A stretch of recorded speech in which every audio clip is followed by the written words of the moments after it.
யார் வழக்கிற்கோ வக்கீலாக மாறுகிறான். இல்லை, யார் வழக்கிற்கும் இல்லை. அதுவும் என் வழக்கு தான். என் தங்கையின் வழக்கு.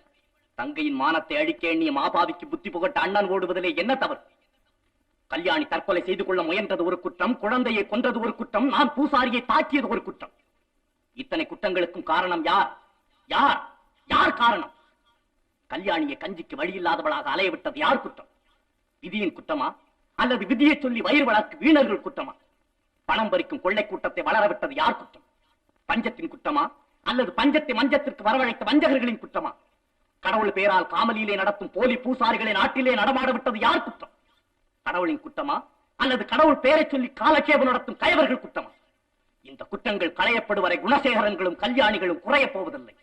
இதுதான் எங்கள் வாழ்க்கையேட்டில் எந்த பக்கம் புரட்டினாலும் காணப்படும் பாடம், பகுத்தறிவு, பயனுள்ள அரசியல் தத்துவம். உன் விவாதம் பொருத்தமற்றதாக இருக்கிறது.